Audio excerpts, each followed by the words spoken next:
The truth is, I don't know what I'm doing with my life. But the truth is, do I have to?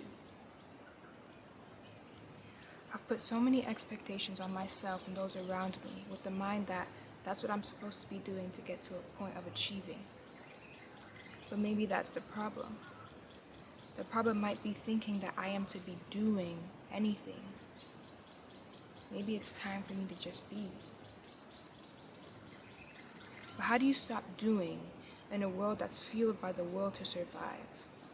A foundation that's built upon fear, fear of failure, fear of judgment, loss in the unknown. A place where self-destruction has been casted to look like pain is the true pleasure. It seems to me like to stop doing, you must first die. Does that sound dark to you? Good, because it is. As dark as the depths of this endless multiverse that resides within us.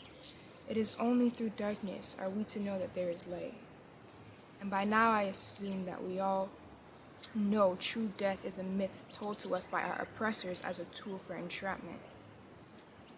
To die means to be reborn again, to release yourself of all attachments, those of the ego, pride, and our illusionary selves, and to remain in a state of our true essence. The identities we think we are, mothers, fathers, daughters, and sons, teachers, workers, or members of society. Those are merely roles we chose to play in this game we call life. Before this life, I had another, that which served a different purpose. And now, 22 years young, and I am in discovery of this one, this purpose. The reason for what my experience and existence is meant to give back to source, to be recycled into the all-knowing and endless pool of consciousness. I know that in this vessel I am Tiana.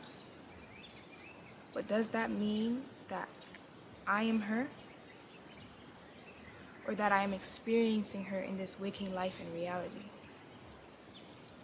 When I first came to Ghana, it was as if the person I thought I knew got left at the airport. I felt foreign to myself, as I was at a point of realizing that I only knew Tiana in the basis of her old reality.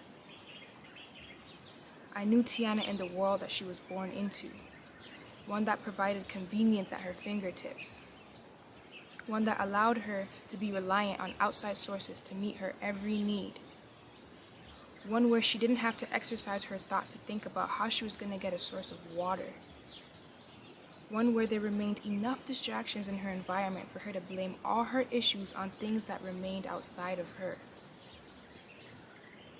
Blame the system for her lack of freedom, blame her lover for her lack of love, blame her mirror for the distortion of her image, and blame the state of the world for the chaos that is residing inside of her reality. When I got to Ghana, I cried. And I still currently experience these moments of sadness. Why? Because that Tiana has died, and therefore I mourn her. Now, I am being reborn into the darkness of the unknown. And since a child, I've always carried a fear of the dark for that very reason. The unknown of what lies within it. I feel as now I am swimming in the center of the unknown, uncharted territory, where I'm being tested to truly trust the divinity of my spirit and to know that my higher self will never lead me wrong. So just because something is not easy, does that truly mean that it is hard? Or that it is simply unfamiliar? This journey to Ghana has been very raw, and I'm used to a world of illusions. I feel scared and insecure. I feel the stomach jump of a roller coaster, terrifyingly exciting.